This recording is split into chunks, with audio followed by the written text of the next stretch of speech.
China accused of aggressive posturing both in cyberspace and outer space, plus two-factor authentication for Twitter. Finally, do it. Do it now. All that and more this time on ThreatWire.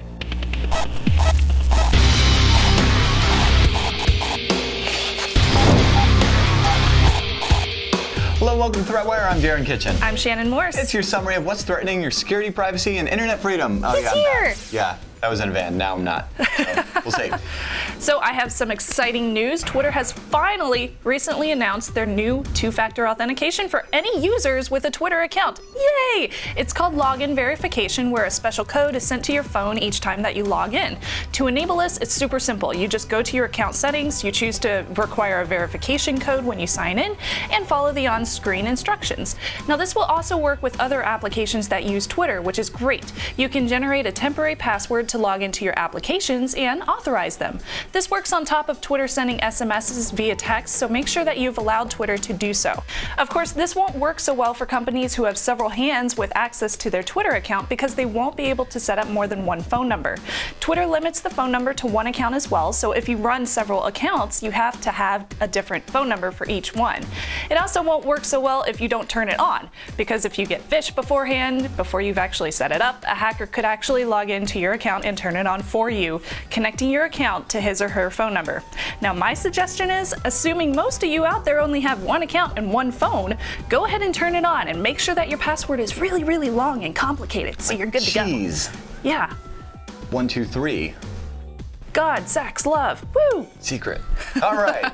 You want to talk about China? Yes. All right, cool. Well, a report from the Defense Science Board charges that China's hackers gained access to some of the most advanced weapon systems in the United States. The board is made up of a senior, advisory group. It's civilians, it's military people. Now, they didn't accuse China of making off with the designs or anything, but they do report that over 24 systems were compromised. Now, this comes a month before President Obama will be meeting with Xi Jinping here in the United States, and compromised systems include everything from the Patriot missile system, the F-A-18 and F-35 fighters, as well as the Aegis ballistic missile defense system. Now, you may note that the latter was a weapon system used in Operation Burnt Frost. That was a 2008 U.S. mission to shoot down a National Reconnaissance Office satellite using Aegis and a modified SM-3 missile, which many allege was in response to China's anti-satellite mission just a year prior.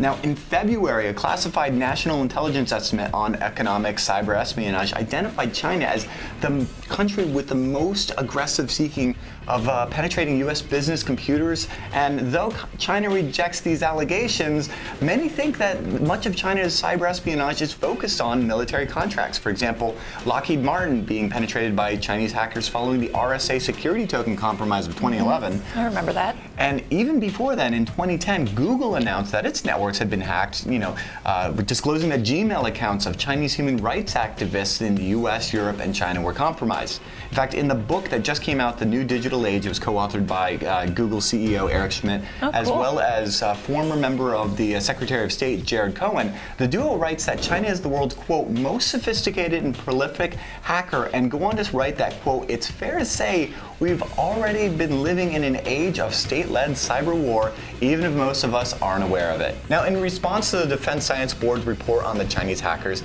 China-based Huawei head of security operations and the former British Chief Information Officer John Suffolk commented, quote, I don't think anyone is surprised that any government around the world is trying to find out what other governments around the world are doing. You may remember in 2011, Mike Rogers, chairman of the House Permanent Select Committee on Intelligence, announced an investigation on Chinese telecommunications manufacturer Huawei as well as ZTE, stating that, quote, the investigation is to determine the extent to which these companies provide Chinese government with an opportunity for greater foreign espionage, threaten our critical infrastructure, and further the opportunity for Chinese economic espionage.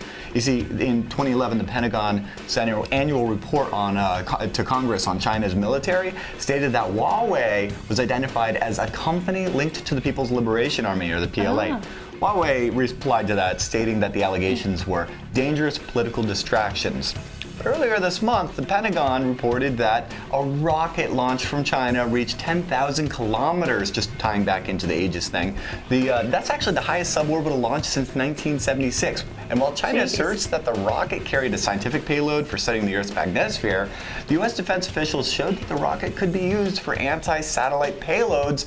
And at a Reuters cybersecurity summit, the same representative, Mike Rogers, stated, quote, anytime you have a nation state looking to have a more aggressive posture in space, it's very concerning. So, space. Oh no! Which brings us to our comment of the week and our question, which is, what I'd like to know, are you concerned about China? Are you concerned about the weaponization of space as we know it? And when I say space, I mean both cyber and space, or outer space.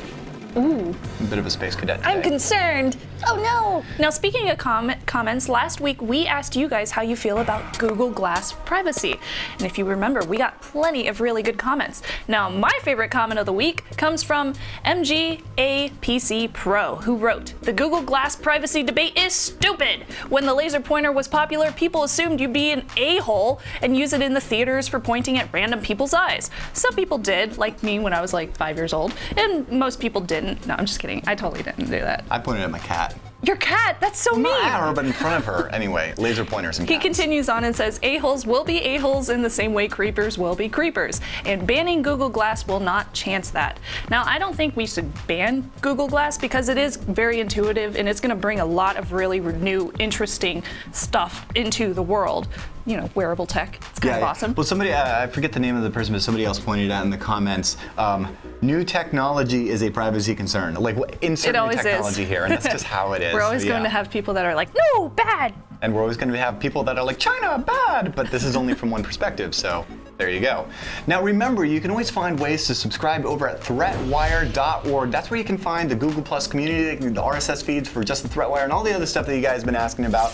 And we encourage you to get involved in the community because that's where the conversation goes on all week. And with that, my name is Shannon Morse. I'm Darren Kitchen. And we'll see you on the internet. Goodbye.